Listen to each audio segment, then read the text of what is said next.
Welcome to a special edition of the Roundtable, Part 2, an Urban Academics Initiative on this day, Thursday, April 23rd, 2020.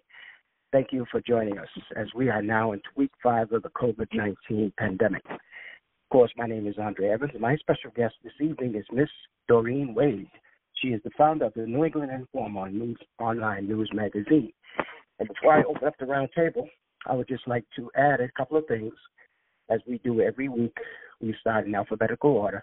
We start with Boston, Charlotte, Charleston, New Haven, Connecticut, and last but not least, Phoenix, Arizona. And everybody has a right to ask at least 2 questions. Keep it short and simple. And so I want to open up the roundtable, whoever is here, to introduce themselves. Looks like it's just the 3 of us, but now, and maybe as people come in, we can just, have them introduce themselves. Either way, they'll just, start speaking up, and we'll just pick up where we left off. So if anybody has any questions, I actually have 2 questions and 2 predictions I'd like to ask Doreen. My question is, what do you see the future of education heading, just from your experience and things that you've seen? Where do you see the future of education in general heading?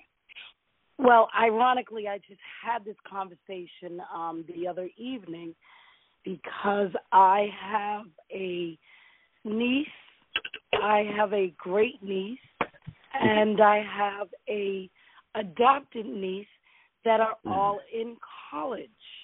Okay. And they're experiencing right now the fact that they're home and trying to do online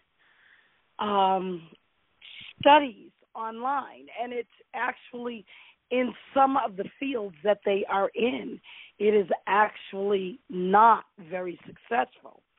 And then I was trying to have conversations with some educators who are saying that they believe now, because of the coronavirus, that even when this is over, they're going to start looking at actually a lot of more homeschooling with grammar school and high school children. Right. So I'm being told actually that this is the direction that they're trying to take it in. Okay. Okay. And my second question was, what do you see the future for our school system, the schools itself? Do you see any future for them reopening, or do you think they're going to become obsolete? What is your take on that? Again, from my conversations with people, I am beginning to believe that they are trying to make the traditional education obsolete because it's easier and it's cheaper to homeschool or online schooling, as they're calling it.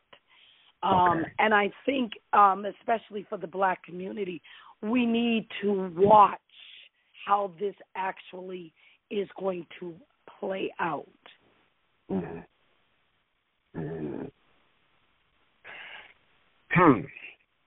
Well, my prediction is pretty much, as the offspring of what you just said. Somebody is going to step up and start jumping on the bandwagon, because right now we're at a standstill, and the next biggest subject is going to be education. And you're going to have a lot of nonprofits that are starting to open up in Boston, and there's a lot of billionaires here in Massachusetts, and there's going to be people that's going to step up and start, setting up these organizations and start taking it upon themselves to build education and actually change the system as it is now. I say by the first semester, by September, if and when school does open up, the doors are going to open, but on a different capacity. And it's going to be a different program altogether, whether it's PMARSH, Urban Academics, or some other Johnny-come-lately organization that's going to open up. But people are going to start stepping up, because people are tired. The parents are tired. The students are even tired. The teachers are tired. Somebody's got to do something. When people start getting fed up, somebody's going to say, you know what, I got an idea. Somebody's going to sit in their basement, come up with a better mousetrap, and they're going to say, you know what, I got an idea. I'm going to change the system. Just like Mark Zuckerberg got busy in the Harvard, in his dorm room, and came up with Facebook, because somebody's always coming up with an idea. And I think that education is going to be the next huge topic in Boston, especially because this is where it hurts the most. And I I think that. Yeah, I agree with you. I think it really needs to, but again, I think we need to watch very carefully how this goes into play. Right. Because even like I noticed that in some communities, brand new laptops were being delivered to children's homes. Mm-hmm. I did not see that in many of the underdeveloped communities. Right. Mm-hmm. Looks like someone's joined us. Hello, welcome. Hello, this is Denise. Hi, Denise. Want to introduce you to this Doreen Wade. Who's, Hi, Doreen. Yeah. Yeah, just briefly tell her who you are and what you do and your involvement and everything. Okay. Like I tell you, awesome. y'all could just, go back and forth because we already did the introductions pretty much. Yeah, well, that's fine. I'm Denise Johnson. I'm calling from Charleston, South Carolina. I have a organization that's called Opportunity Calls Everyone, OC Family Development Center here in Charleston, and I am also connected with the PMOSH branch here in Charleston as well.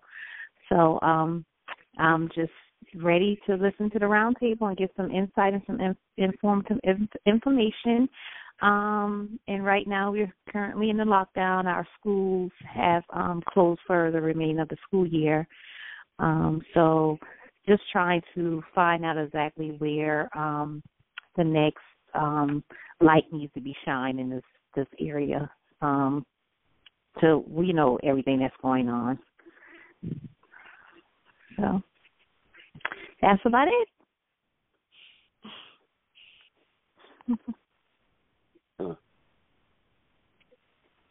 And I was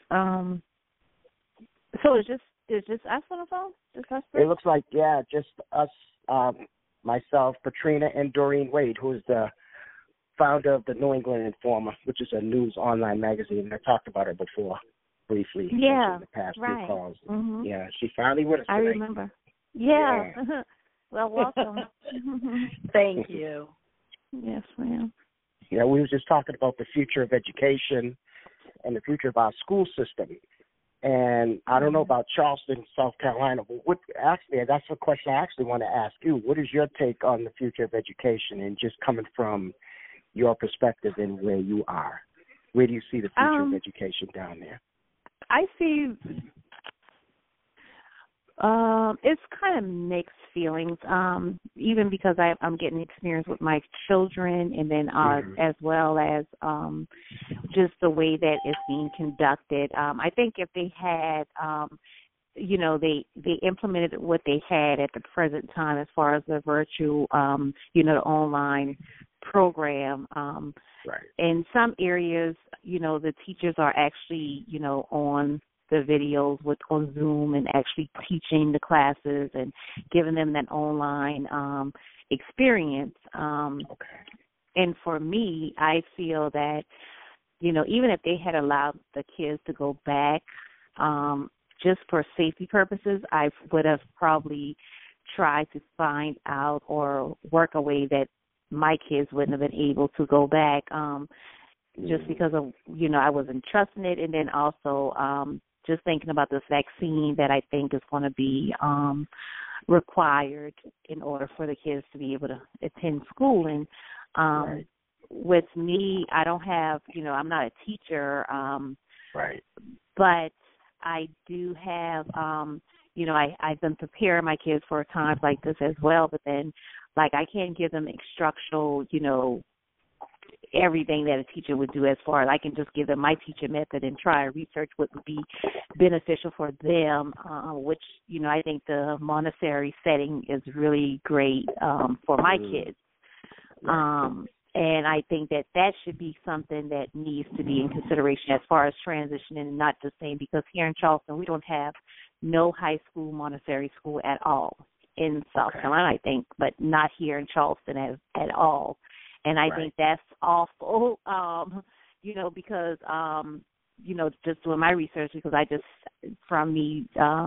have, I think that I'm geared towards more of the Montessori aspect of the schooling, the development aspect of it. I think that's where I would advocate for and drive towards. And I think that needs to be pushed more.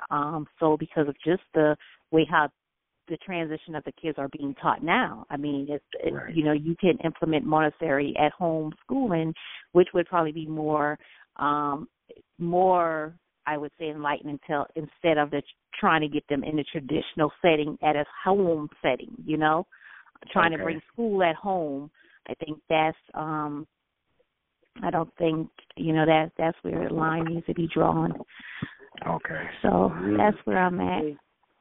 Great. Anybody else have any questions? Doreen?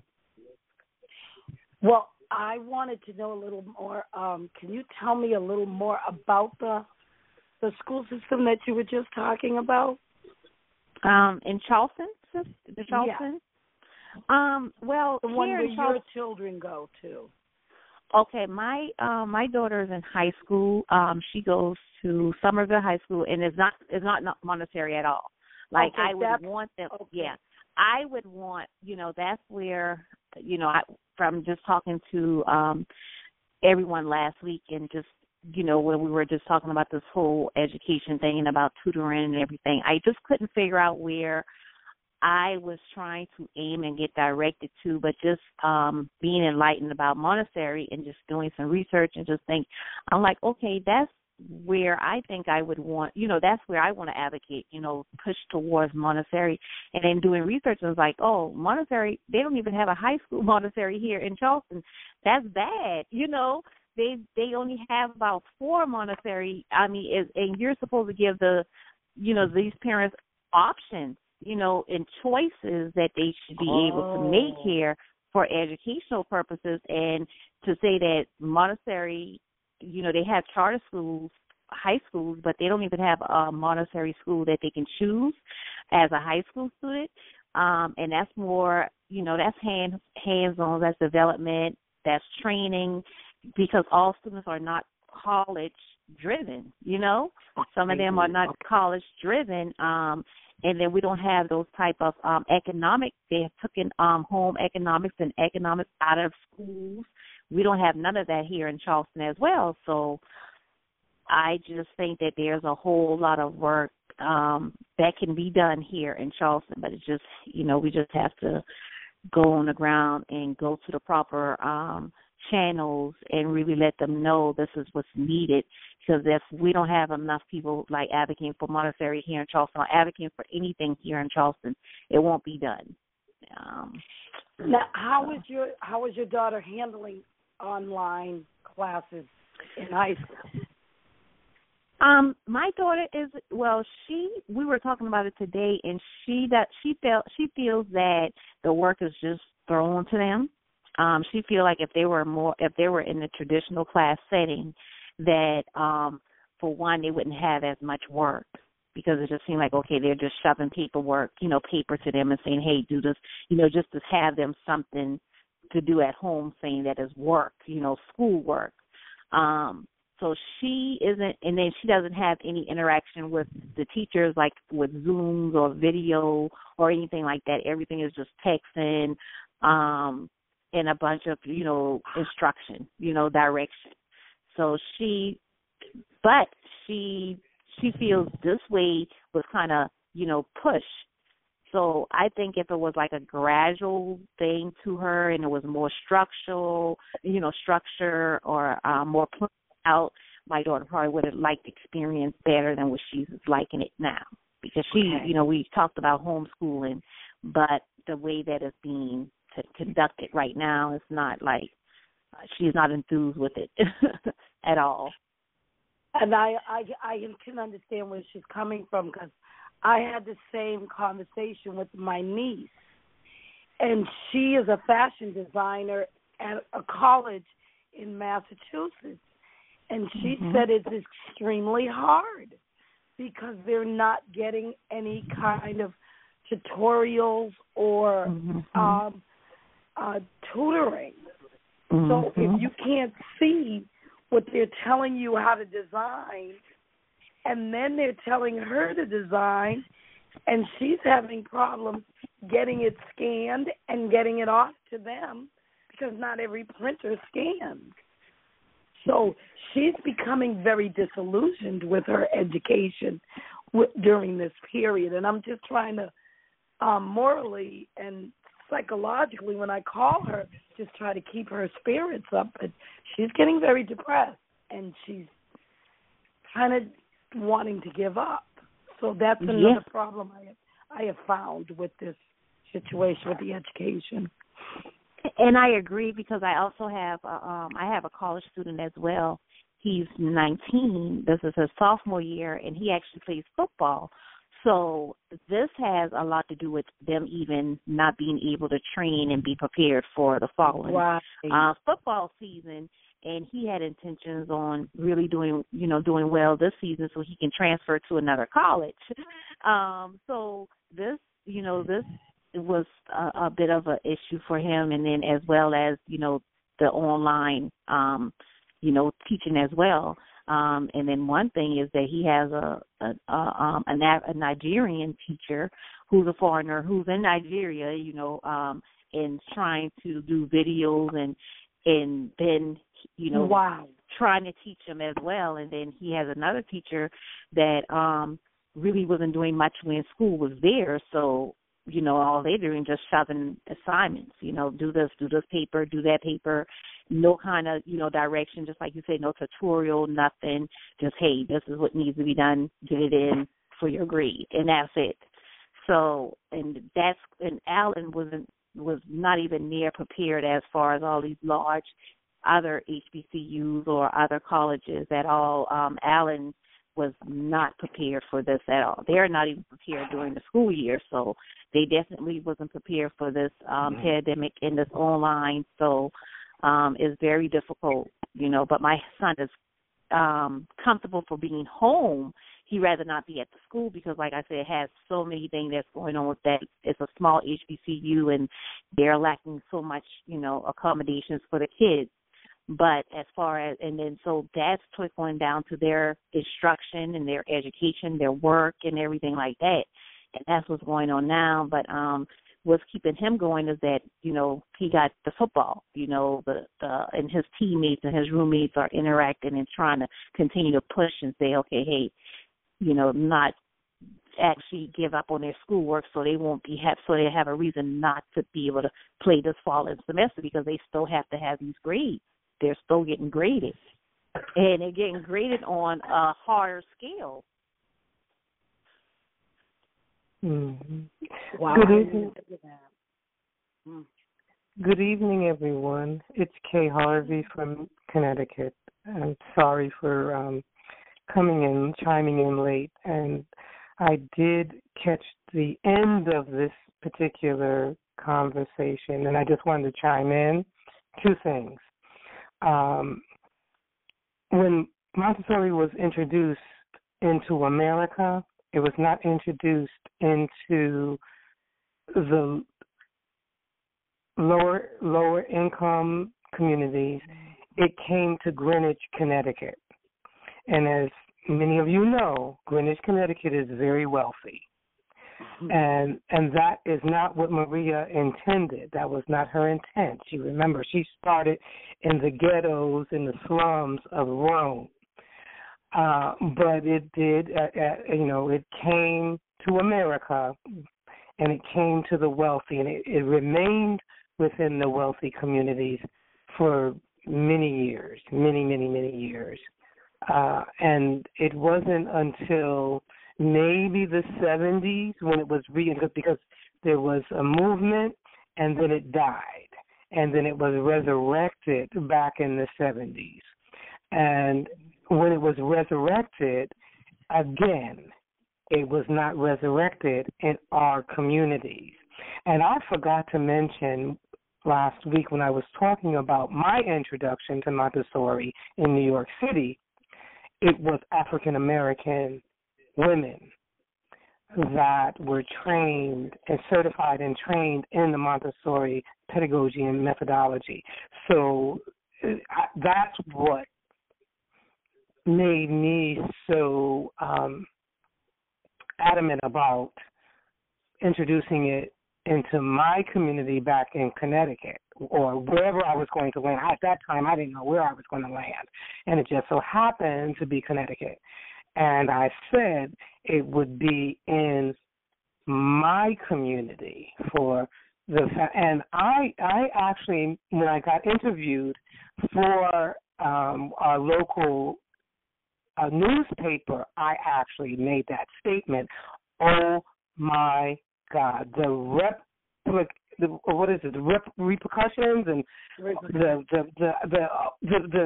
the Caucasian community, oh my God, well, they were like, well, what about us? And I said, well, what about y'all? Y'all had it for the last 30 years. 30 years.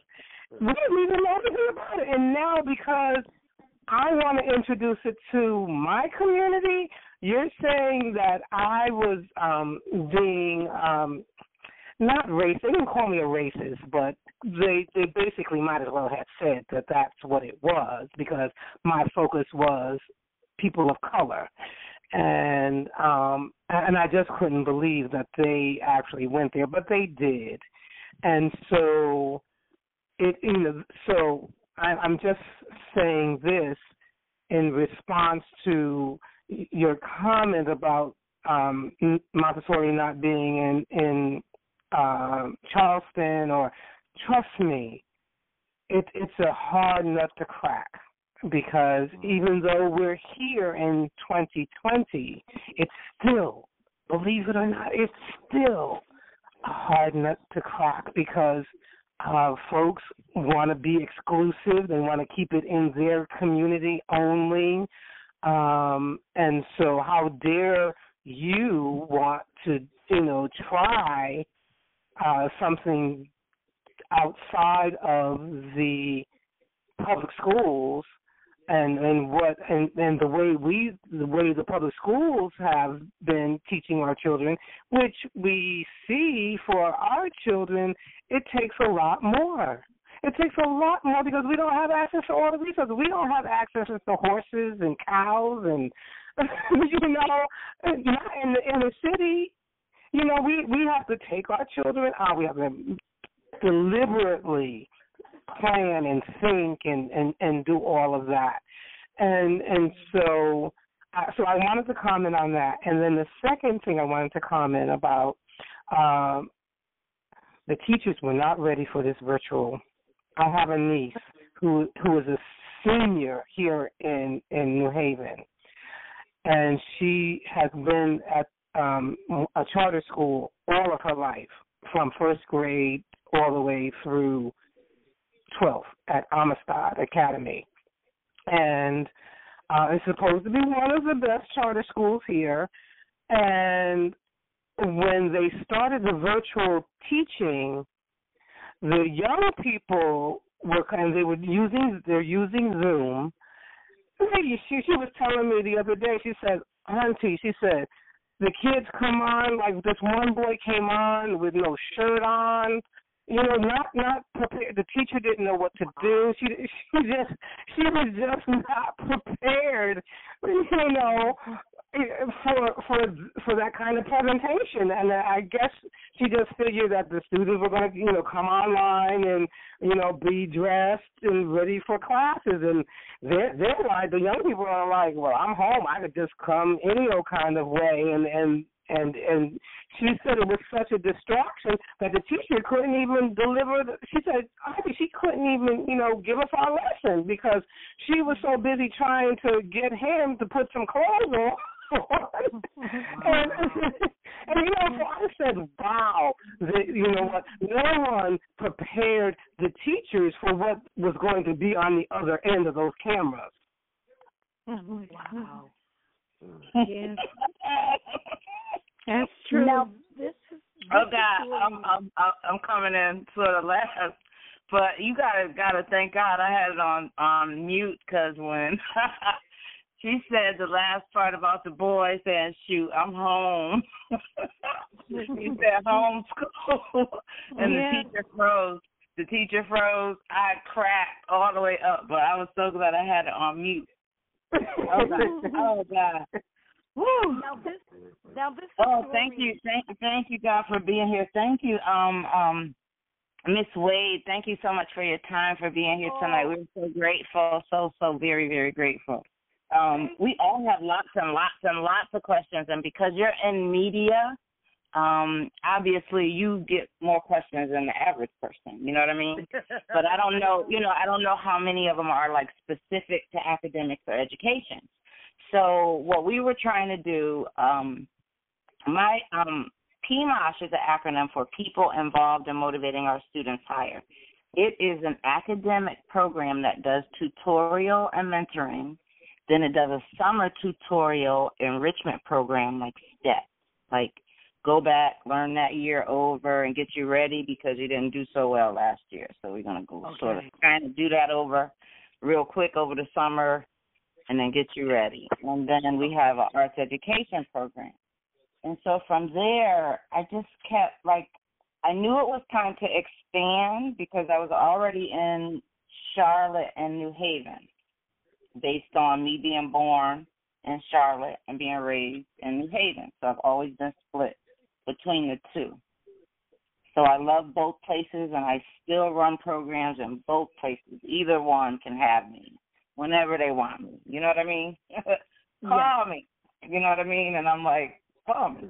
You know, and they do. And that's been my life. So I thank God for that when I think about it overall. But the round table is more about what you said earlier when you were introducing yourself. When you said we have to keep our eye on this thing.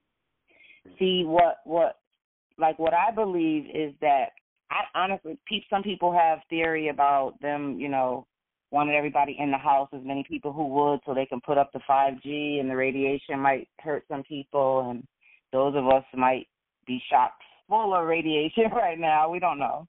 You know what I'm saying? So some people say other things. But I know education is now and has always been the black hole money. Yes. It's just a line item. They never promised really to do the educating of our children. It's the Department of Education. It's a line item. And it's huge. It's huge. And so right now we're at 45 days. That's billions of dollars across 56 million kids. That's right. That are home doing whatever, and they're scapegoating with a stimulus of whatever, however much is dropping in people's accounts, and food stamps transferring from schools to EBT accounts. I never heard of such a thing till Corona. You know what I mean? So I'm more trying to figure out how we position ourselves to help our young mothers, grandmothers who are trying to raise their grandchildren, and those of us folk who are disenfranchised. We don't have the internet. We don't have a cell phone. The little phone I got, it works when I'm on Wi-Fi. That's when it works. So I don't get your text all the time.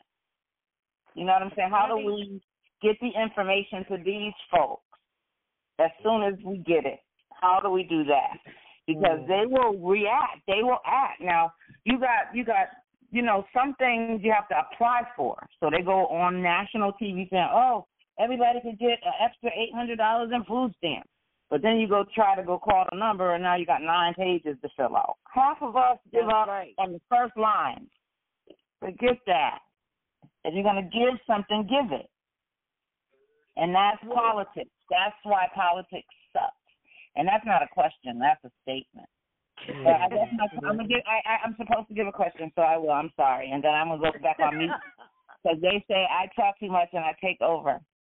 But that's why I formulated this, because we have to talk about these hard things. So I guess my question to you as a media person who knows the real issues of the day, and I know you do because that's what you said when you came on the line, and you didn't talk to me first. You did not. If you had talked to me first, I would have said, well, you should talk to me earlier, no biggie. But you didn't. We never talked to each other at all. This is our first meeting. So I know that you understand what's really happening within academia and in educating our little ones. Like, I love Denise because she has 3 generations, not generations of like family generations, but educational generations, like developmental stages of education. She has a little one that's preschool, about to jump in the 1st grade. She has one about to go into 10th grade. She has one about to go into a junior in college. That's every developmental stage in her one house through COVID-19, and she got a husband. And they all on lockdown? That is post-traumatic stress disorder waiting to happen. How do we stop that? Well, yeah. I'm going to tell you what.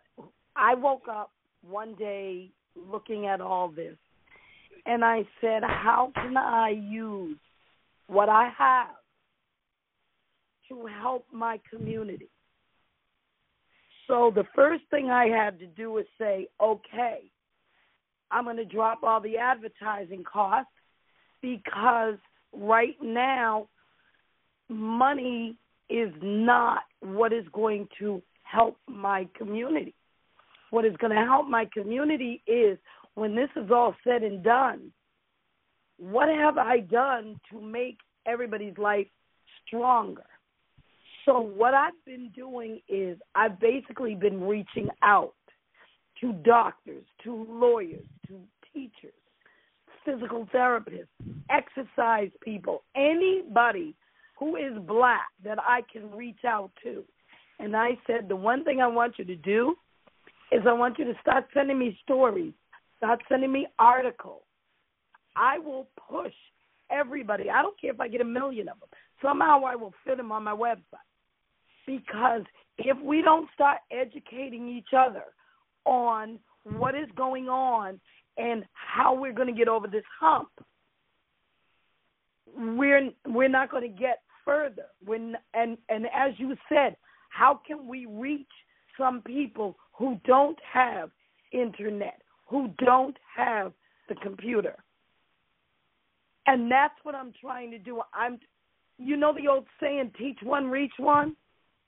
Well, if we can get the news to one person who can get it out, who can print it off of their computers, put it in people's doors. Yes, we do have to wear masks. We have to wear gloves. But that doesn't mean that we still can't go from door to door the old-fashioned way. Maybe some of my methods have to go back to old-fashioned ways. But somehow we have to get communication to each other. Excuse me, I'm losing my voice. To each other so that we do not stop the chain of education. Because now with everything being done at home, it's going to go from the 2-year-old to the 82-year-old. And that is what I'm trying to get out here. Yes, we have to be scared. We have to wear masks. But we can only let our fear go so far.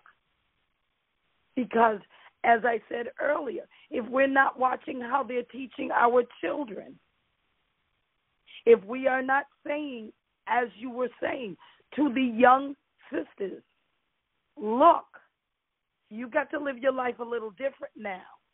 There's no more going out in the streets, partying. You're going to have to sit in this house.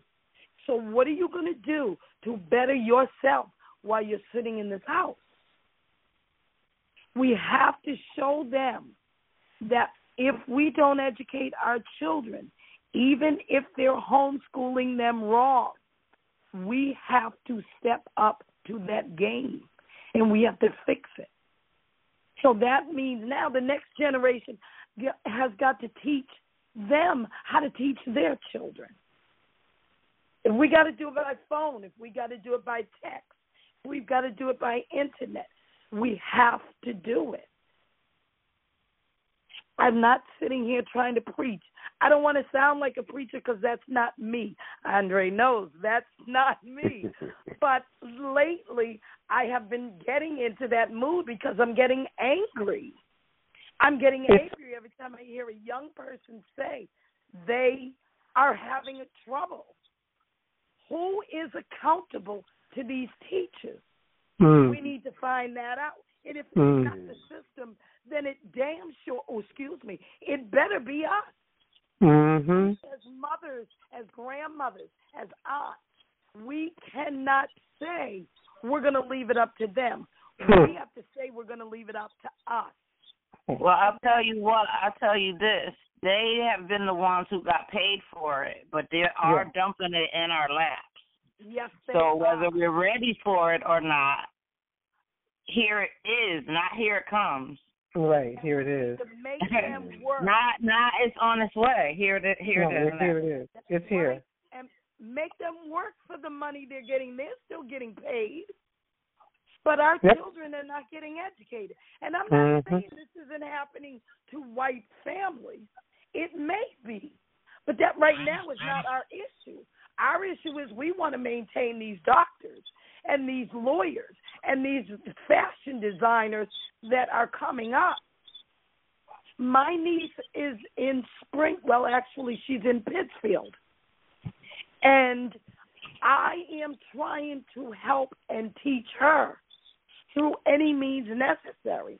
I'm getting on the phone and I'm calling people who I know that are into designing or have clothing stores to ask them to connect me to somebody who can help her. I'm just doing anything that I possibly can to make her life easier. Now, I know that may not be easy for a lot of people. You may not know a fashion designer or a lawyer, or that's where it is. Okay, let's call Doreen. She was sitting on the phone talking the talk. Now let's make her walk the walk. Let's call Doreen and see if she can connect somebody in South Carolina to somebody in Connecticut to someone wherever. That's what we need to do. Absolutely. And can I ask a question? Did you say Montessori school was started by a black? Oh, no. No. No, Maria Montessori was Italian. Okay. And so she started in Rome, in Italy. But when it was introduced to America, it was introduced in Greenwich, Connecticut. And I know Greenwich. Yes. Okay. So it was never intended for African Americans to know about that alternative, and they kept it for years. They kept it for years. Well, exclusive. I asked because I grew up in Cambridge, Massachusetts. Cambridge has a Montessori. I adopted a girl, so I tried to get my daughter into the Montessori. And besides the outpricing, because she was in the 5th grade and they were trying to charge me almost $10,000 a year. And I was like, wow, okay. But, I try to work my miracles, and I got her in there. Every year it was a struggle. And she was mixed, but she was going to school, and she would come home as she got older and older and say, I don't see anybody that looks like me. Nope. No. It was never, trust, it was never intended for it to leak leak out. Basically, it was not. They did not intend for it to come into the African American community, the communities of color. No, they kept it exclusive. And even when I went through my training in 2000, the teachers and the administrators still in 2000 still predominant. There were a handful of us in the class. Well, it's 2020, and the one in Cambridge, you're lucky if you see a brown-skinned child coming out of that school. Okay. Wow. Yeah. So, yeah, and it just blew my mind because my intent has always been for the African American community to educate whatever the alternative is. I'm a community organizer, and I truly believe in education. And I just saw this as an alternative for our children and our families. When I saw those African American women in New York City working in this Montessori environment, I knew then it was something that God placed me. He made me see it, and it was something that had to be done. It was just something that, as my mission, my purpose, to introduce it in New Haven, when I became privy to resources, that was that was my mission. That is my mission still. And and now that Trina has this platform and this forum, so that we can discuss alternatives, that we can discuss, how we can have access to alternative styles for our families, we need to do it. It just makes sense. Listen, we have alternative now, don't we? It's called virtual. Now. It's called virtual. Now, Faith. Now. And we don't, and the thing that I think the most, right now we're in what you say, Andre? You said week 5 of COVID. Yes. So that means that kids have been out of school for at least 40 days, right? 4 and 5 days. So, I mean, that's 56 million kids. Listen, we can't even run programs, even virtual ones, like at the same time across the country, except you do it at Christmas, because there's no other time ever in the school year where every school is out at the same time except Christmas. Right. They all do their spring break and winter breaks, and there's Rosh Hashanah. Some celebrate the Jewish, some don't. Some do Columbus, some don't. Different states, whatever. But 56 million kids plus. 56 million are the public school kids. We're not talking about the homeschooled or the private. 56 million public school, the ones that are on the rosters that the U.S. government are supposed to be educating right now here in this country, have been out of school for 40 days. And if you go to any of the major websites that have the word education in them, you would think COVID-19 was a thing of the distant past. And I know because I go every day. Wow. So it's my passion, it's my purpose to make sure that we align ourselves with the people who can help us disseminate information. So it is awesome that you have opened the door for writing articles, and that kind of stuff is up our alley. Yeah. Well, you have me, and you have my resource. I'm right now in the process of updating it. As of the end of May, it's going to have all the whistles and bells and get everybody's attention. And that's all well and good. But it's the content. And we need, I will admit, I need far more educational content in it. But it never became, I want to see how I can say this. it wasn't, I didn't put it on the highest burner because I always knew that they were going to school and they were at least getting an education in that building. But now while they're home and I'm talking to kids in different areas and I'm finding out even if they were in that building, they still weren't getting what they needed. So now they're getting even less when they're home. So what do we do? You know, because let's just say they do go back to the traditional. They're not going back to a normal traditional. So you're right.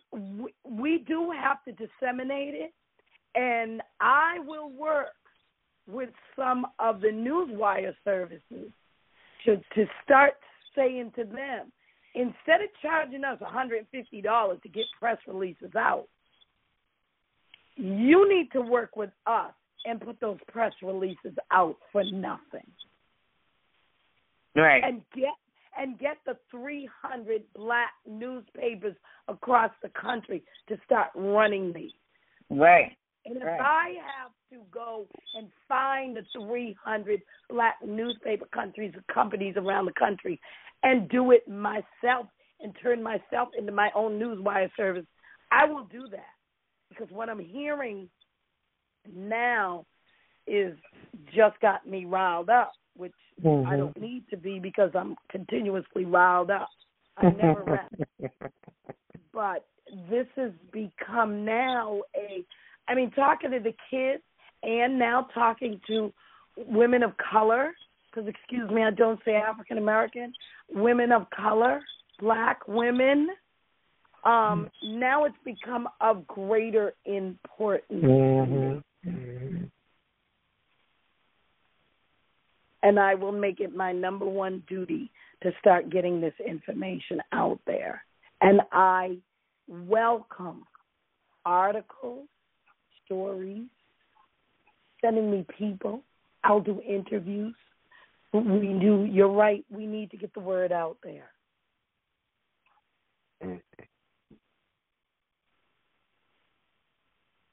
So that's all I have to say.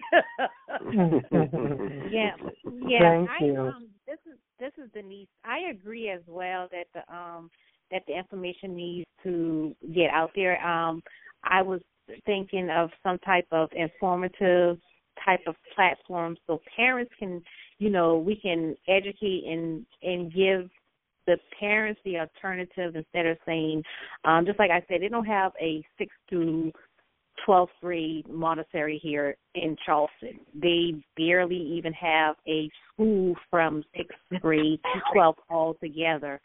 So I think basically where we're here in Charleston is to just educate or just inform our African American parents and families that it is another alternative, which is Montessori. And I think also just giving them the definitions and defining what is Montessori, like letting them know the development and educating them exactly what is the terminology of it and everything like that, because I'm learning and I'm like, oh my gosh, this is what we need, hands-on development for our children, our African American, because they deal with so much trauma and development at home.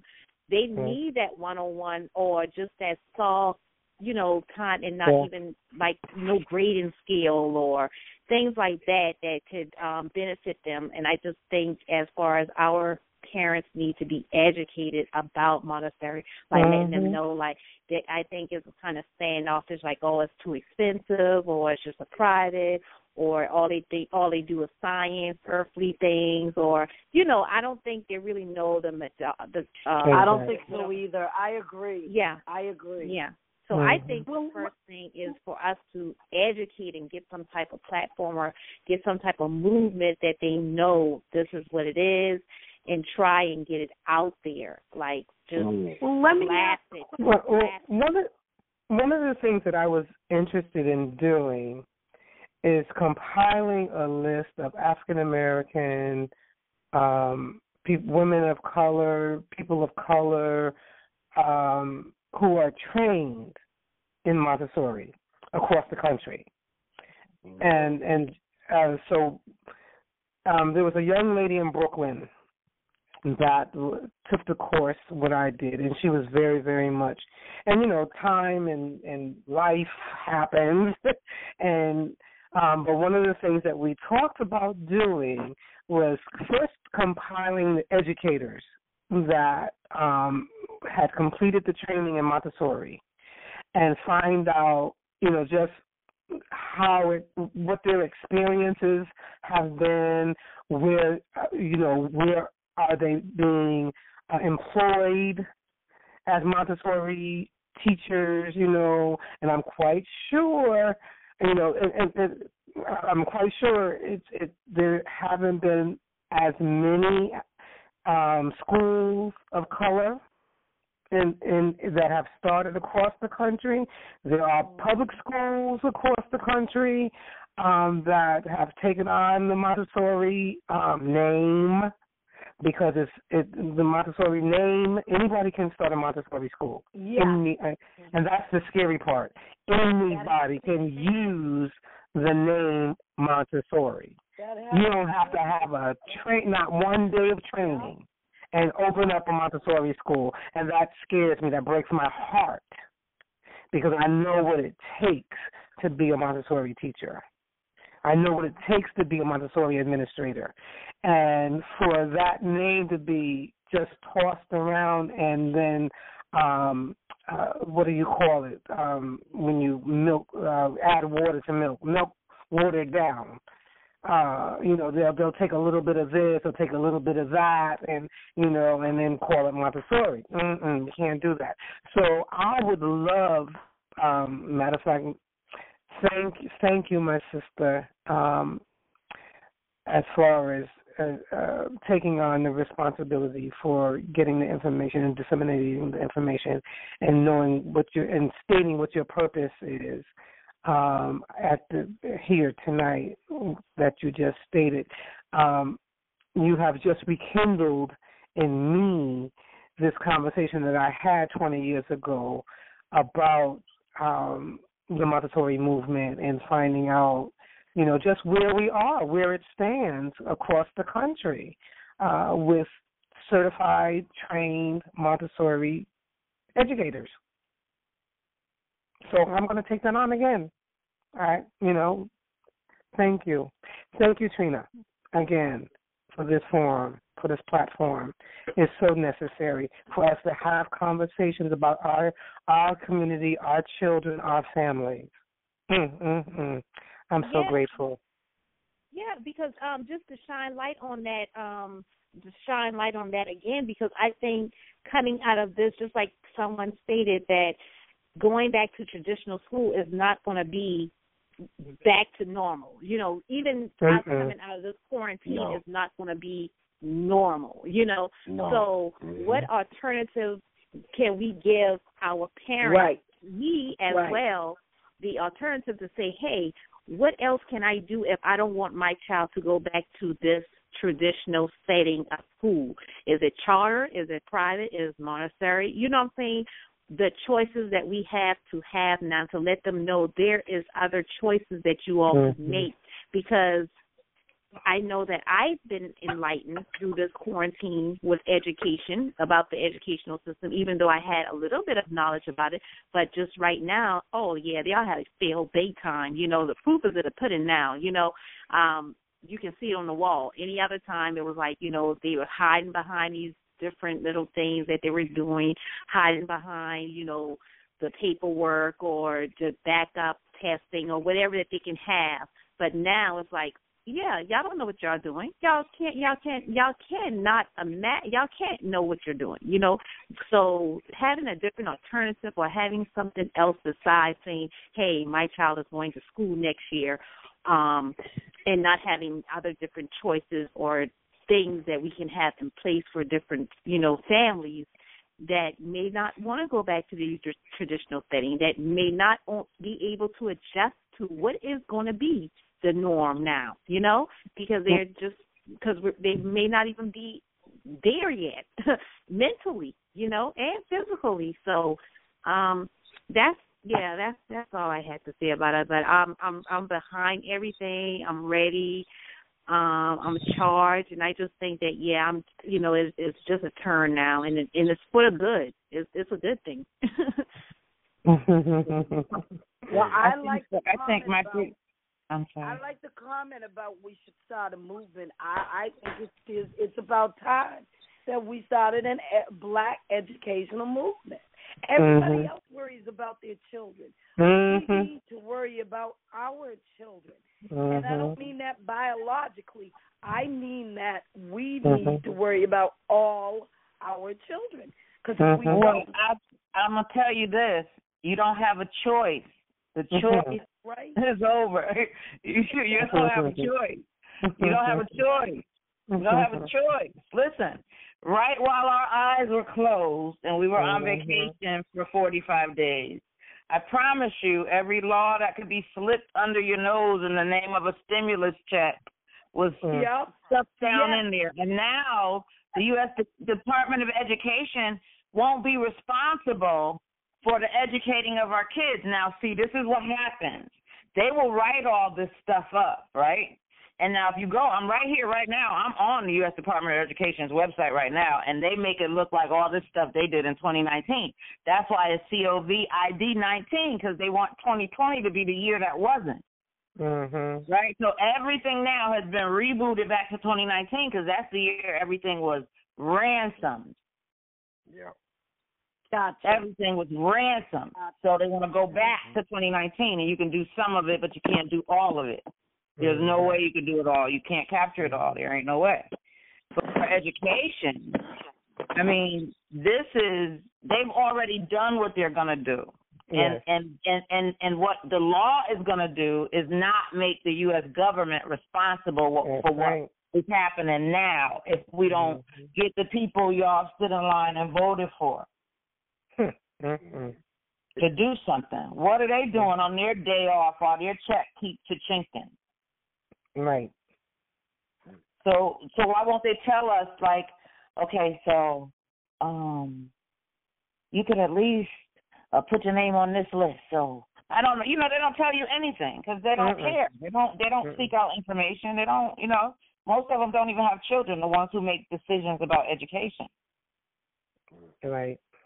But these kids, they may. I mean, you know, if parents don't want to read, their children aren't even going to see a book. I'm on here with you. I just pulled it up. I literally. You see what I'm saying? It's like that never existed. You don't see COVID nowhere. Tell me it's not prom and graduation season right now. No, you do not. I know what I'm talking about. It is, and this platform is for that. It is. This platform is for that. And you know what I'm saying? And it's our business to share the information. And people have been doing it. People have been writing the truth for a long time. It's just that we don't control the media outlets. Right. You know what I'm saying? So the real stuff that we write never gets, it's always watered down, sort of like the money that came through Century 21 Learning Centers or the money that came through Title I schools. Those are all for inner city children who have low and moderate incomes and they get food stamps or Medicaid. You see what I'm saying? But none of that money ever trickles down to them. They never see the resources that could change their life. Exactly. People separate. They split all of that in jobs. Tell me I'm lying. Somebody say I'm lying. Somebody challenge me on that. Come for me. Wow. I know from the inside out and around the outside, straight like that. I know all of that. I am academia. I am Yale's poster child. I lived in Church Street South, and I was their guinea pig from a child. And I guess they were mine. Okay, I know you could second that when you think about it. They might have thought I was their guinea pig, but it ends up their mind because all the research that they were trying to do on me gives me the meat we need now. Exactly. Exactly. So we need to figure out our goal and how we're going to do this. Well, I know this, that I have been taking names out of certain documents, and there are certain people who know the truth. You know what I mean? And we need to put them on the hot seat, just like we got you on the hot seat. And last week we had Kay on the hot seat. You know what I'm saying? And so it's not really a hot seat, but it's more of a, you want, like where our people mess up is that we just listen to anything. We don't research anything. We don't want to do anything that takes any kind of effort. And we have to want to do that. We have to shift our energy from wanting to beat each other up or find out I want to point something at, I want to make you, we want to turn that negative thing inside out. And you can only do that through children. Grown-ups can't do that on their own. That's why God says if we don't come as little children, we won't enter. We won't be able to come into the fullness because we have our own ideas. Children can go from, oh, God, he's stuck in my toe, to, come on, I go ice cream. You see what I'm saying? Like, you know what I mean? Children they don't want to hold grudge for you. You know, that's not where they're at. They're more in the moment than in the, oh, my God, and woe is me, and the whining thing. Oh, you know, this energy we're in, even my generation, we have a generation of this, I don't know what we did. I don't know. But I know education doesn't work, and I'm all for overhauling it, but I'm not for overhauling it the way they're trying to stick it to our kids. I'm not. I don't care if their parents ain't worth a dime. I don't care if their parents are not worth a dime. That's not their problem. That's right. That's right. That's right. I couldn't agree more. Yeah. Well, I think that I will begin by sending by making a little call. Because they have to get their message. They have to respond. If they don't respond, Andre will tell you, I have ways of being annoying. So I think I will start with being annoying to the Department of Education. Okay, listen, here's a big one. Here's a big one where we can start. Go ahead. Now, because I'm telling you, I am academia, and I know I am because I don't know anything else. I was chiseled all up and through it. Okay. You know what I'm saying? Just everywhere they wanted me to go, that's it. So I read everything. I mean everything. So I know everything from the top, all the way through it. I swear, can't nobody tell me what I didn't read, and I probably got copies of everything I read, probably. So I'm going to say this is a real problem that I see down the road, okay? So if we can stop this or at least let people know that this needs to be done and make sure that it was done, even if you just make sure it was done for your child, if you're that selfish. But I would hope that you would go to the Board of Ed or go to the State Department of Education and make sure that it's happening for everybody if you have the wherewithal to do it at all. So, but if you're just selfish enough to do it for yours and your two and maybe your niece, I'm good with that.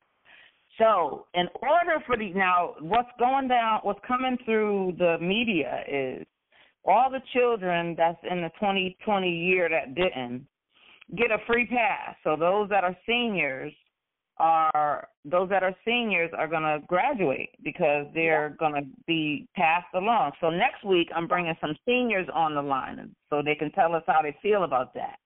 COVID number 6. So I'm hoping you'll join us for that. It's usually 1 hour. We went over 4 minutes so far. But just real quick, and I promise to get you off the line. So here's the biggest thing that we can tackle right now. In order for that to be true, in order for the third grade reading requirement that's across the board, across the Fed, that's a federal standard. The third grade reading requirement was waived in many states, not all of them, but many states. People think this is all like carte blanche, but it's not. Every state doesn't agree to everything, and you've got to know where your state stands. You get what I'm saying? So It's tricky. All of it is so tricky. It's really tricky. And not only that, for graduation, for the third grade, for all the classes that they're telling people that it's not education, but it's quote-unquote enrichment, that's only true if your school system, your school board, your school, or somebody fills out some form that asks permission for that. It's like a waiver. You have to apply to do that. And then within that application, there's a little something you're supposed to click on. So it's all tricky. That's why the governors are all saying, you're going to open up the state, because the money that they all promising is not going to come like that. It can't come like that, because the government, the United States, is not even part of Washington, D.C. What's going on in Washington, D.C. is that they're telling everybody we got just trillions of dollars that we basically just got from the school system for the last 45 days. We're going to split it with all of you. So they all agree. You ain't hear them arguing. Now they're about to argue because the money didn't come fast enough. The money can't come fast enough because it's still the same bureaucracy. You can't change laws like that. They're lawmakers. The people in D.C. are all attorneys. You could do whatever you want on paper, but they're not going to let you do it because they don't work for you. They work for the judicial system, and they are not going to let you pass a law that's not legal. So the money's not coming fast enough, and the governors are not able to pay these businesses, and the businesses need to open the states, and the governors are like, man, here y'all go again. And it's, and then people got to die just to overhaul the education system and the auto metal. Come on. People don't have to die for that. But I guess they do. Maybe they do. I guess they do. We have to recycle metal, so why not recycle people, right? Pretty much, yeah. Sad, but true. Yeah. Okay, so don't worry about it. That's what I just saw on New Haven's website. I was all over it. Dr. Tracy, her little letter, whatever she wrote, I saw it. I got a copy of that too. And it says, don't worry about it. We know it's not your fault. Oh, my God. Help me, Jesus. That's from the superintendent. Yeah. Take a break. We all need one, pretty much. And we do. That's not a lie. I agree with that. Everything was just too much. Everybody can agree. I know I can. To see, I remember when we used to have, motor coordination for babies. Wasn't that a milestone? When they can move their hands and something at the same time, or fingers, or do something with their fingers, and it was, now they come out the womb, them two fingers be texting from 2 months. I mean it. They come out the womb, they're able to text. They use 2 thumbs. They do. I got one to prove it. And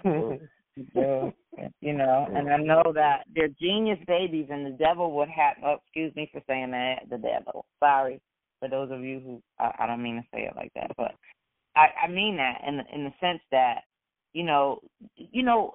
this generation is how the Bible does say that each generation is weaker and wiser. We're really, really strong in terms of what we know, but we're so weak with how we deliver it. Exactly. And then everybody's so selfish, so all of that. But we're over the 1 hour mark, but I just hope that this dialogue continues, because it has to. And it can't just be a dialogue. It has to be a place where real information goes out. We have to make sure that our parents know that, especially those that are seniors, that now listen to the tricks that the devil will play. I'm going to just say this.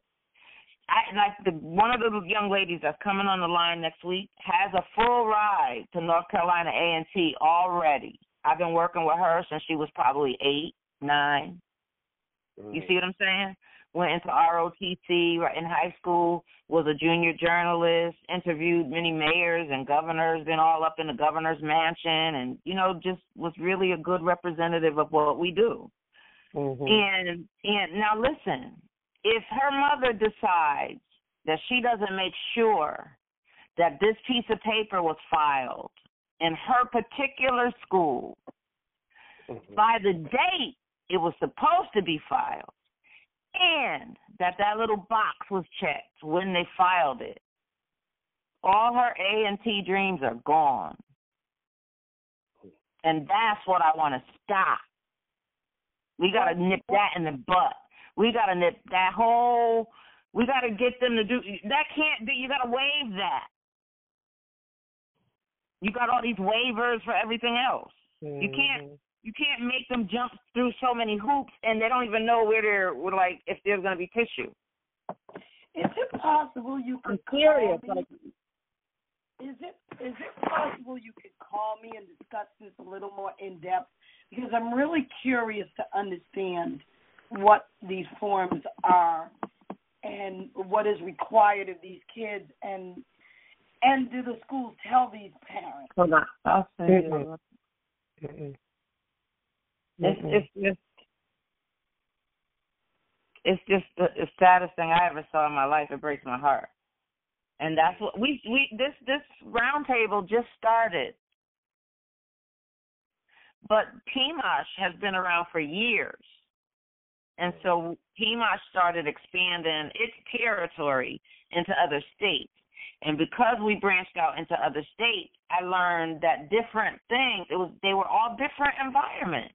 You know, it was so different, like extremely different, almost on purpose. You know what I'm saying? It was like, quit playing. Like, y'all don't have, like, you know, once I dug up, now, you heard Kay say I'm a community organizer. So I have been under Kay in several positions throughout my life. Kay has been a mentor to me. She has led me down many a road sometimes I didn't even see. You get what I'm saying? So she knows what I'm saying when I say this. Now, we have seen so much in the community, like the inner city community, where politics meshed with big business, and sometimes big business was either a jail or a university. Big business wasn't always Coca-Cola. Sometimes big business involved people, and when you involve people in business, it's more of a service than it is. It's not retail. You get what I'm saying? We're not slaves anymore. You can't buy it. We're not property anymore, but we are the way they see us. You know what I'm saying? But I'm sorry I got off for a second. But the whole thing to me is tricky. All of it. It's post-traumatic stress disorder. I'm telling you, why would they take all that money and bring it over to Iraq and Iran and rebuild their country? They didn't even have running water. Now they look better than we do. They don't have no potholes. They don't have no potholes. And they got clean water as opposed to Flint, Michigan. Water, Detroit, yes. Right. Right. You know what I mean? It's just, you know what I mean? So you know they are setting this up so that we will suffocate ourselves. What they consider a good parent, whether that's a black one, a white one, a Chinese one, an Asian one, whatever we all consider a good parent, their kids are probably already doing okay in whatever school they are in. They've never missed a beat. They were just already enrolled in their online classes. You get what I'm saying? But that's not true for all of our kids. Right. Oh, no, it's not. They ain't been doing nothing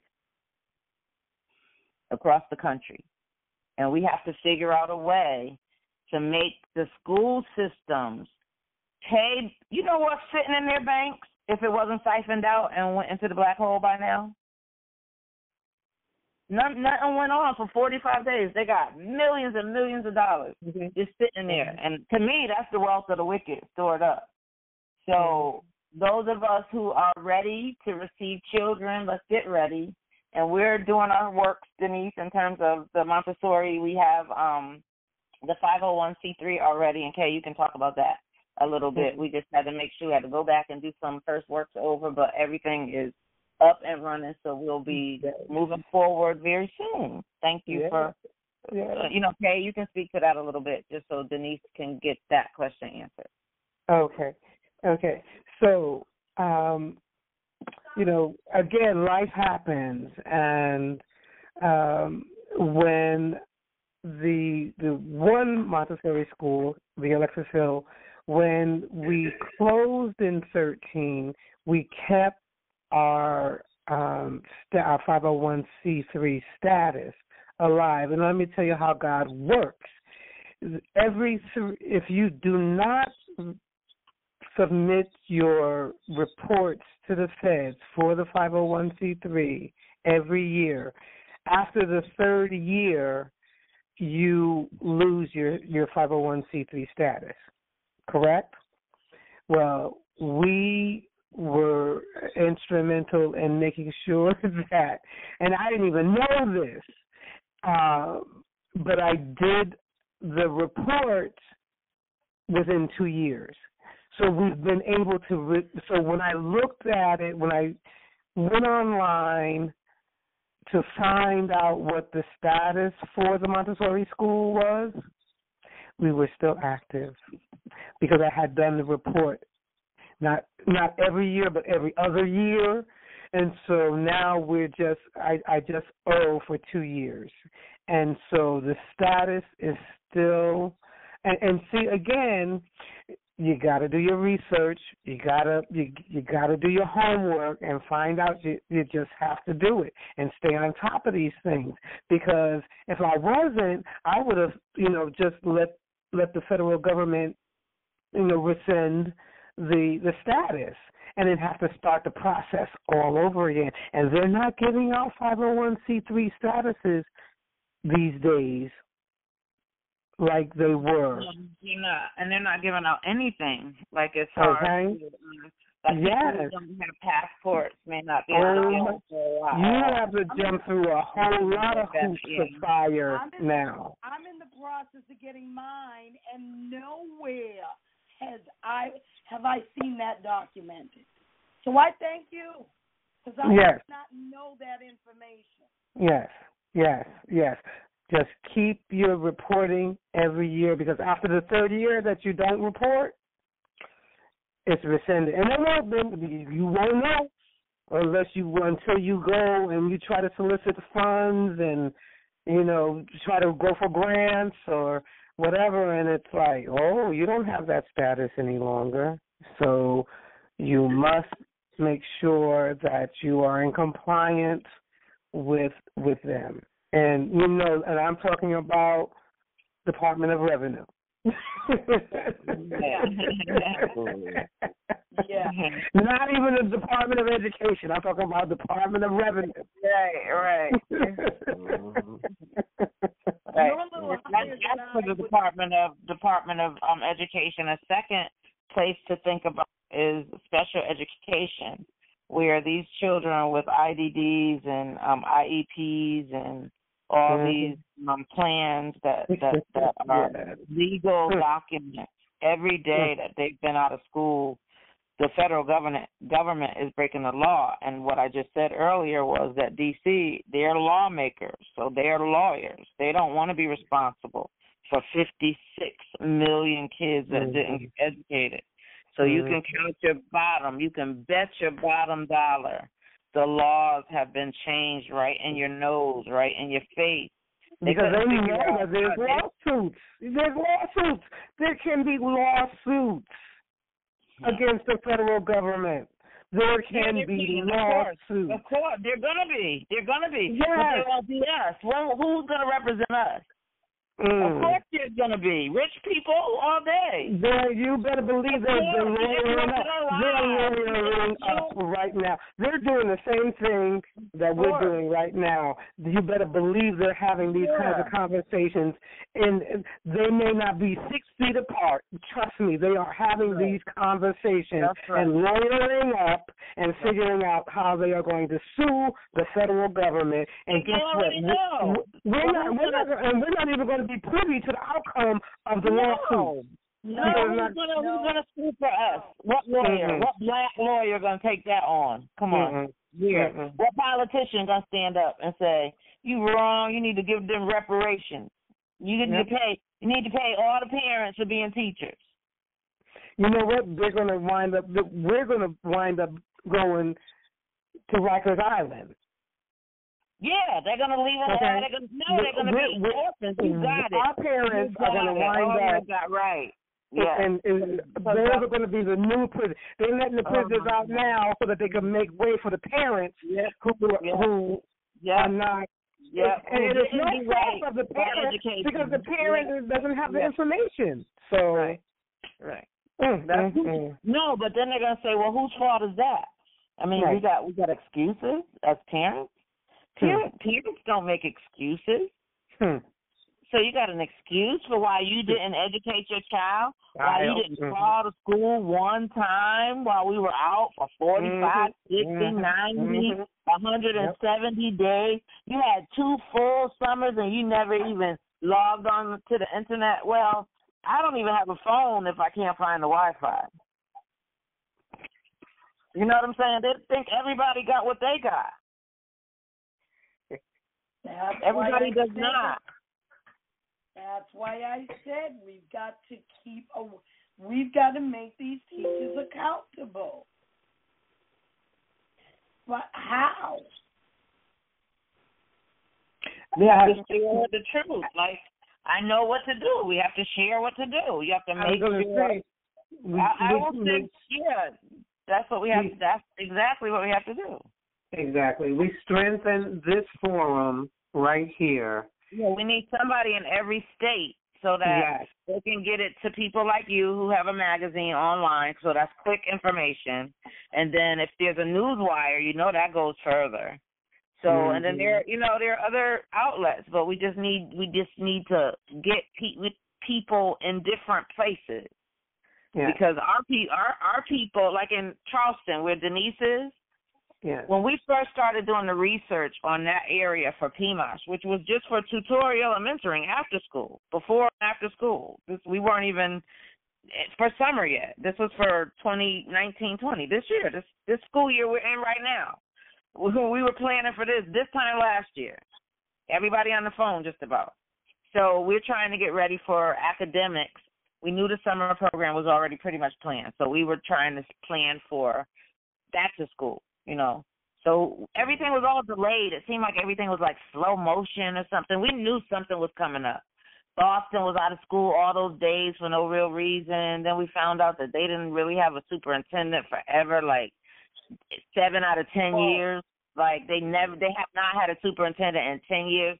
Then we found out that Charleston didn't have, you couldn't even find a Title I school on Google for Charleston. That's how suppressed they want their black people. Black people don't exist in Charleston unless you know Denise. Then Denise gonna show you where all the black people she knows where the people are. But that's how we found them. We found people, and then the people started telling us where the schools were, and then we started finding the list. Once we found one school, then we found the rest of the list and stuff. So, but it was a learning curve to that because they want the learning curve there. You see what I mean? And then Phoenix, I don't know if Kim ever made it on the phone or not. Where Phoenix is, there's not one black or brown person like on city council or where politics begin. I mean, there's nobody there. It was like, what is that? And so Kim was like, well, this is mostly Mexican. Well, no, it's not. There's other people. No, it's not. Wow. It's a parenting issue, but it's also a societal issue. Yes. Because these kids have to grow up and be productive members of society, whether their parents want Jordans over books or not. Wow. Children can't buy their own stuff. They can't. They can't buy like a 9-year-old in a bra that's padded. Who does that? What designer designed that? And yeah, you see her little nuggets, sort of kind of coming, but they ain't really came. So a little training bra is appropriate. A little, sports like little thing. I think that would be letting her know, letting her know, making it real like fun. But a padded bra, really? No. Parents have to separate that. No, that's not cute. And that's where we are. So 12 is the new 40. Not really 40, but I'll say 12 is the new, let me see, who's 12? Let me think of one, because I'm in right now. I'm working with them right now. I've been working with children. I have devoted my life to them. Okay, yesterday, who's in there that's 12? Okay, him. And he looks like he's 9, but he's 12, okay? So his attitude, if he gets mad enough, yeah, he can sound like he all of 25, 30, yep. He can pull some swear words out his back pocket. That'll let you know he's been sitting on somebody's grandpa's lap or around the old man playing cards or something. They're old. The children are old, all of them. And yesterday I was listening to this lady, and she was like, we're all the culmination of all of our ancestors. So you think you can control them. You can't. You know, their spirits are bigger than yours because they're combinations of a number of different things, you know. So people are just God's gift to earth, and all we could do is be here and be amongst one another and care for one another. And I don't like what's going on in the school system. I don't like that. I can go to the U.S. Department of Education and don't see anything about COVID-19 and in week 5 of it. If that's not trending, what is? Right. Right. That's all they're talking about now. You know, they dropping food stamps on everybody's food stamp card, and they giving a stimulus check. Nobody's talking about a book. Nobody's talking about the stork dropping by packets of books and work, and you know what I mean? No. No. You got Patrina started down. No. Nobody's getting a book. We don't have a, and then that don't cost nothing almost. That's just almost free, but they can't think to do that. They you know, but to be honest, you know, they have all the data because we've really been transferred to virtual since 2010. That's when they started. In 2014, they implemented. So they've gotten data like across the board, up and down, longitude, latitude, sideways, round the outside, round it. We busted. We got an F. Education in this country failed, period. It does need to overhaul. I just don't like the way they're doing it and the way they're trying to stick it to our people. And I know they want us to start killing each other. I know it because it's going to be post-traumatic stress. Post-traumatic stress happens after the fact. Yeah. Right. You know, after you wake up, that's how they say, well, how could you say he raped you and it's 10 years later? Because I put it in my subconscious somewhere and didn't know that was my subconscious until it came back, and then somebody said it was my subconscious. You know what I mean? Like, but, you know, that's the reality of it. Like, you don't know why. But, yeah, our sleep. Every young parent I know right now thinks this is the best thing since sliced bread. These children think they could be teachers when they ain't never even, like, helping with homework a minute ago. Right. They ain't never go to the school to talk to the teacher unless they was ready to fight. And they expect them to do homeschooling. Really? No, the parents want to do homeschooling like they think they can. It's tricky. This is what I'm trying to tell you. Right. It's been the trick. It's been like flipped over, like the hourglass is just flipped over. And it's the saddest thing I've ever seen because if they don't say anything, parents have all the power in the world. If they don't say anything, it's like us in mental health. If you don't write it, it didn't happen. Yep.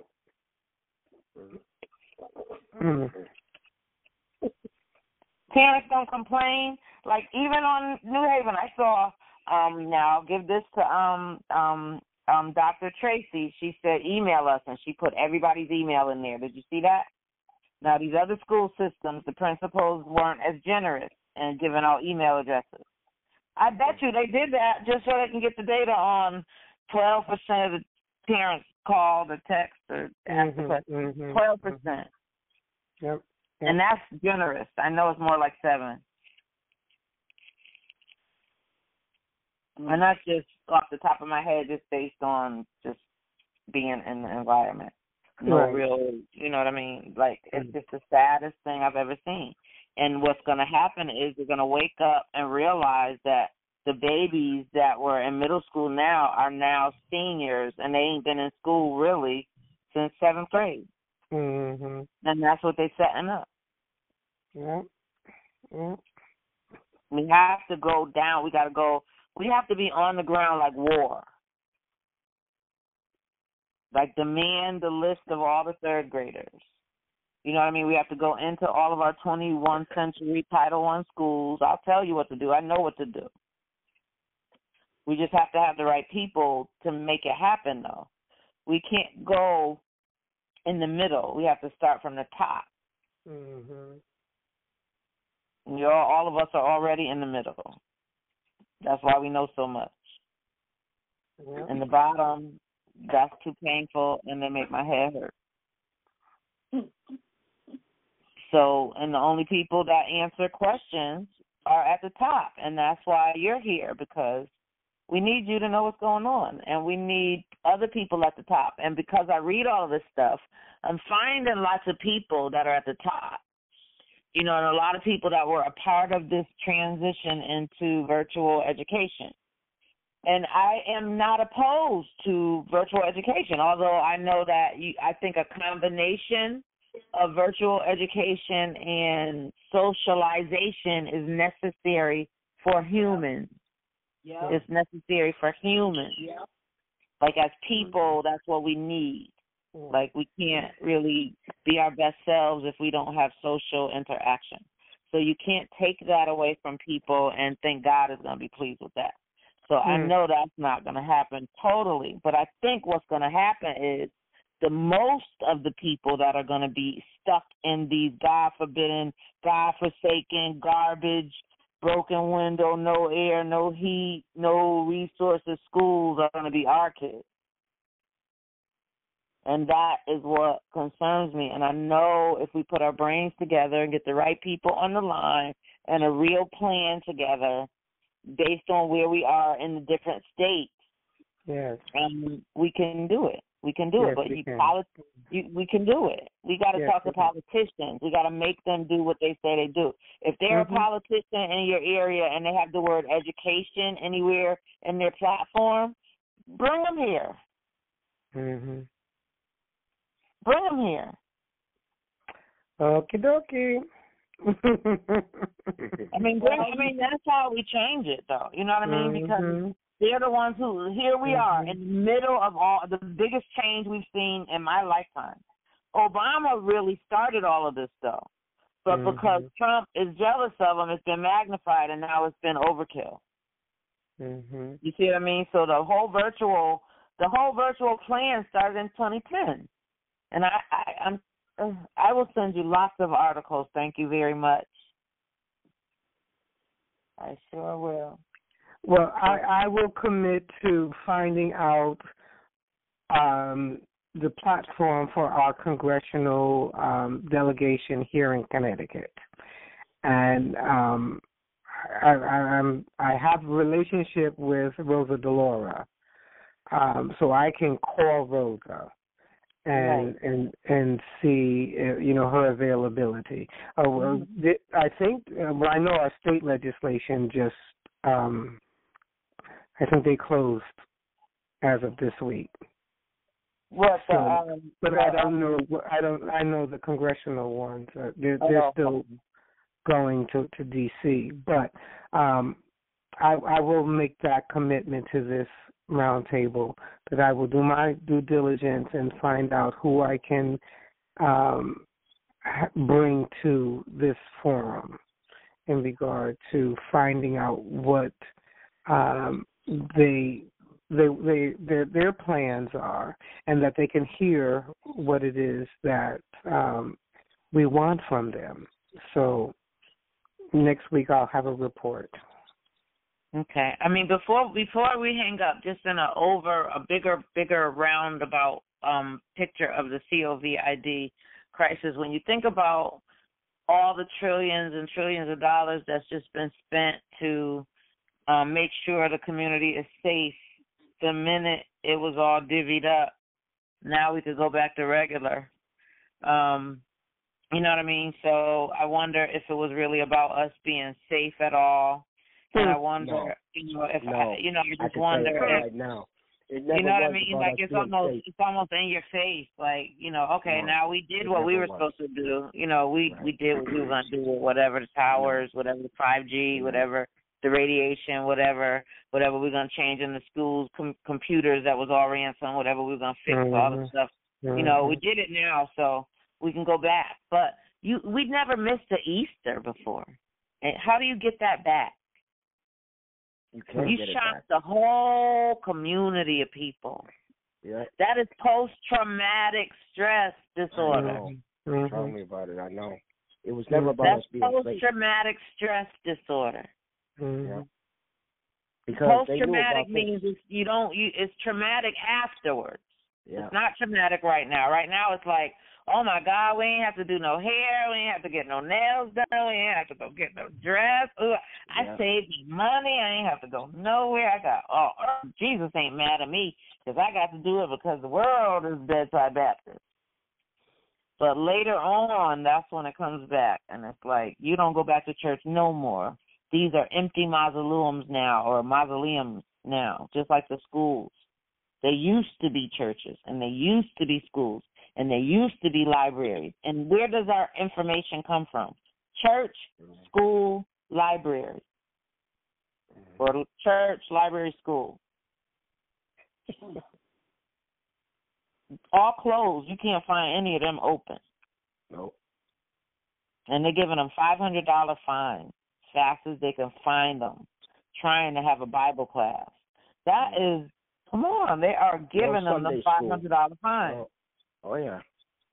But we can open up the barber shops, the beauty salons, and the tattoo parlors.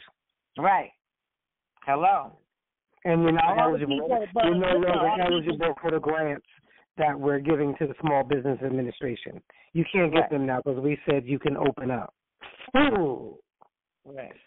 Right. And so you can pick which stores can be open. It's going to be the black community is going to be the first businesses open up. So how quick that it spreads.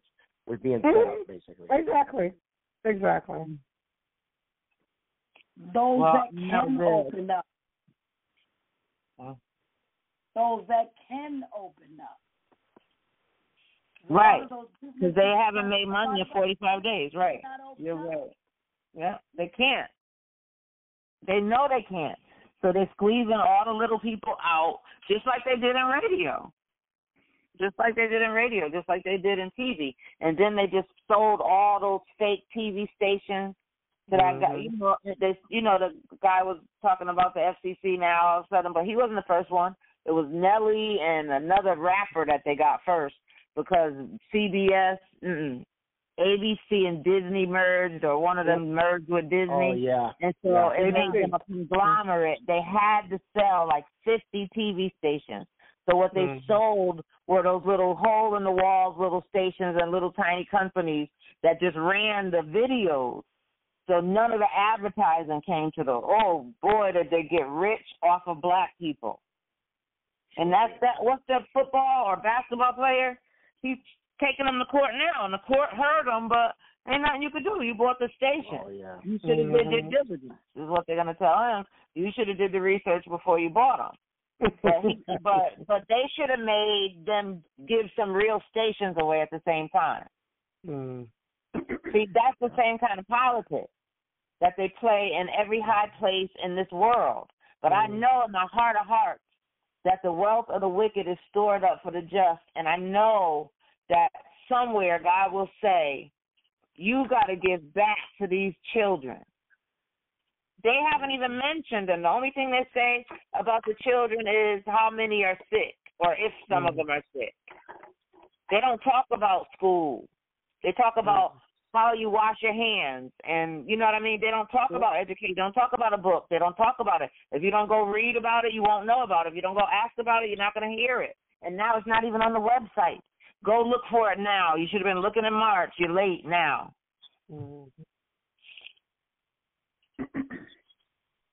Can't find it now. It's no real information there now. And that's what I'm talking about. Our people will be left behind. And I don't have all the answers, but I know we can make a difference by talking to people who have the resources and the wherewithal. The federal government is the best place on earth the best people to work with. We have all worked with people at the federal level, the state level, and on the local level. And I promise you, the safest, most comfortable place, Kay, you know I'm telling the truth, is all the way up here at the top where the people have all the budget money. Because they got all the budget money. They're the ones that start trickling from. So if we get our alliances in order up there, they'll tell us exactly what we need to be doing to make a difference. Because if we don't, now we know this, that they can't just shut all the schools now. So there has to be some transition. How long is that? My guess, maybe 5 years. That's my guess. 3 to 5 years, I'll say. One good grant cycle, 3 to 5 years to get it over with. Because it's not worth it. It's not. It's not working. It's not working. It's not working. On no level. It's not. It's too corrupt. It can't work. Unless everybody that worked in every inner city school system, not everybody in the school system, but everybody like the board members and the political climate, all of them walked away. If we scrambled them, like they did the Babel, the Tower of Babel, and they all start speaking in different languages, if God just took all the school administrators and threw them up in the air and let them drop down wherever they fell and they were not in the same school where they started, maybe that would help. Tower of Babel, that's it. Maybe that would help. I'm not saying they're bad people. I think everybody wants to do a good job. It's just the climate. You cannot. I have met so many good teachers who just, their hands are just tied behind their back. They can't do anything. They can't do anything. They can't. They just can't. And so, and then the red tape, they say, the teachers are buying their own supplies. And that's true, but it's not because there's no budget for the supplies. It's just that it takes 45, 65, 95 days to get some tissue. So you might as well go buy it from the Dollar Tree. Wow. It's not that they have to go buy it, but it just makes sense to go buy it. Because it just, and that's what COVID promised, that we're going to waive all this garbage, all the red tape. And the red tape, that's all Obama. Obama was the one trying to eliminate all the hard stuff, trying to get stuff done, trying to get your business registered. You don't know which paper to do. Somebody will sit down with you from school and make sure that you register the right way so that you could benefit and you could grow. Those are his ideas that Trump is trying to take credit for. And in the meanwhile, we think we got a break.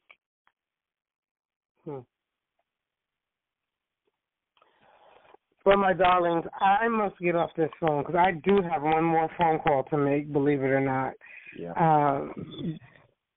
And I look forward, you all be safe, be blessed, and be courageous in whatever endeavor you take between now and next Thursday. My blessings to each and every one of you.